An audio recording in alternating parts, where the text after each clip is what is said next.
Joe, what is good, YouTube? It's your boy Zako T. Today I'm just gonna be saying a little word. I work for construction. We go to different people's houses every single day. And one of the things that we do is we meet customers and we talk to them and any questions that they have. Here's this information. Naturally, I'm a very friendly guy and I'll welcome anybody. I'll welcome a conversation. I'll welcome into meeting a new person.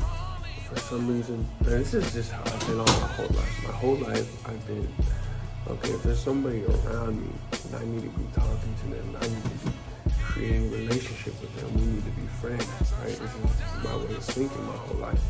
But I found out within this job, we go to people's houses, we do our work.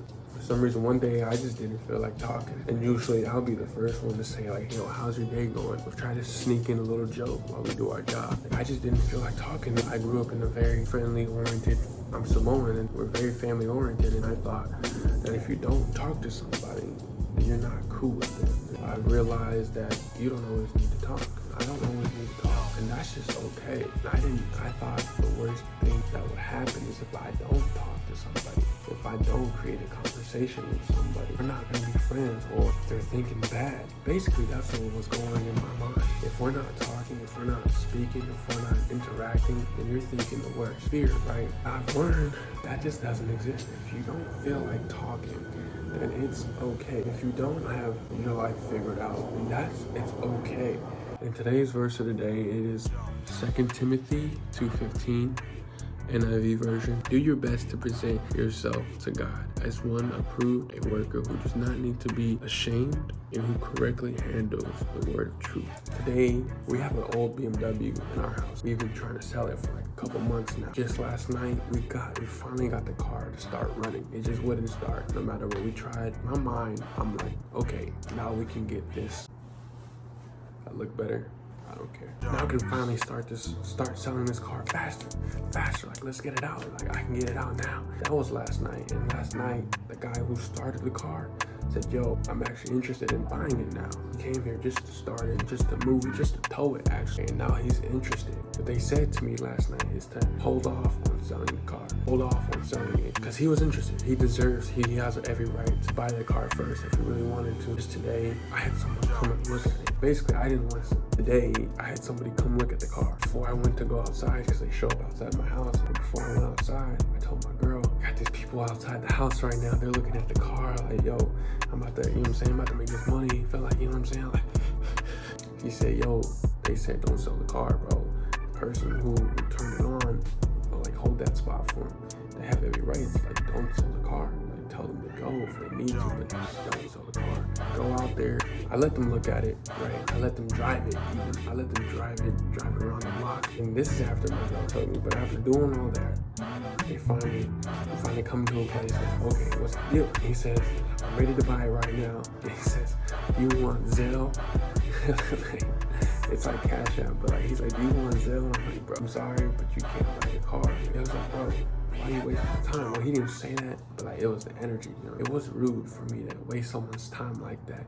It's frustrating, but they just, as soon as I said, no, you can't, I'm holding it for somebody else, they stormed off and they walked off, and they have every right to. I felt so rude. I felt like terrible. I felt like a terrible human being because I don't usually act that way. I've invested so much time in God, and He's put so much in me. And I strongly try to hold myself to a position of love, a position of faith and trust. And in that time of saying no, which was really tough because he was driving a car around and I was in the car with him. And I was like, yo, how am I gonna tell this guy no?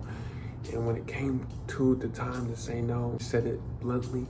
I said it blatantly. I felt like I was very rude. Before this, every day I wake up, I read the verse of the day. And today's verse is, do your best to represent yourself to God as one approved. I might have it mixed up, forgive me. And I was thinking about this, do my best to represent myself to God as one approved. And I thought I had to be nice because what I've learned in this Christian faith walk is being nice, being genuine, being pure. It's one way to be closer to God. I thought I had to just be nice. I thought I had to just be genuine, but I was struggling. Like, my mind, my spirit, my soul was just struggling to just hold on. And the only thing I was holding on to God, and that's why I checked the verse. But I was just struggling, and we were driving around, like, I was just struggling. And so After that, after they stormed off and walked off, I read the verse again. It said, do your best to present yourself to God as one approved.